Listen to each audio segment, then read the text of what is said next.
જ્યારે corporation door to door garbage કલેક્શનના tender પ્રક્રિયા કરતી હોય છે ત્યારે વર્ષોની માફક જ્યારે કોર્પોરેશનના ટિપ્પર વાન હોય છે અને એ ટિપ્પર વાન કોર્પોરેશનના હોય છે ને કોન્ટ્રાક્ટ પદ્ધતિ એનું મેનેજમેન્ટ કરવા કોઈ કોન્ટ્રાક્ટરને સોંપતી હોય છે.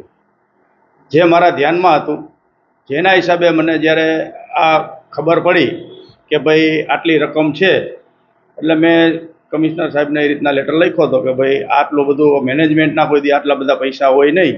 આપણા વાહનો છે, આપણી બધી સાધન સામગ્રી છે, આપણા બધા ગ્રાઉન્ડ આપણે આપીએ છીએ, છતાં આજે આટલું મેનેજમેન્ટના ન હોય. પણ જ્યારે ટેન્ડર ખરા અર્થમાં જ્યારે બહાર પડી ગયું અને પછી મારા ધ્યાનમાં નહોતું એ ટેન્ડર, કે એમાં જે નવી સિસ્ટમ હતી જે ટેન્ડર પ્રક્રિયામાં સામેલ કરી હતી, મારા ધ્યાનમાં નહોતી. અને એ ટેન્ડર પ્રક્રિયામાં ટોટલ ટિપ્પર વાન પાર્ટીના લેવાના થશે, કે જે નવા ટિપ્પર વાન લેવાના થાય એ જે તે ટેન્ડરર પાર્ટીએ લેવાના હોય છે.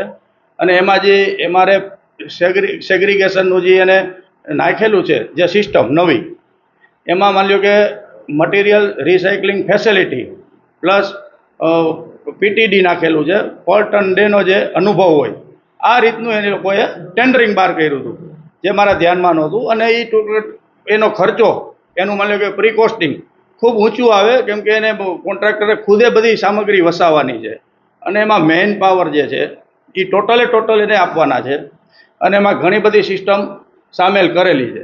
જેના હિસાબે આ ખર્ચો જે થાય છે એ કોર્પોરેશનને ટૂંકમાં નુકસાન કરતા નથી.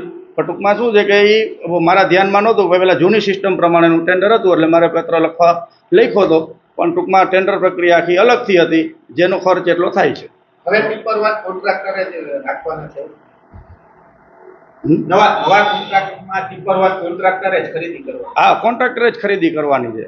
એટલે ટોટલ કેમ કે 500 ટિપ્પર વાનની ખરીદી કરવાની થતી હોય છે, 400 થી 500 અલગ અલગ 3 ઝોન હોય છે, જેના હિસાબે અલગ ખરીદી કરવાની.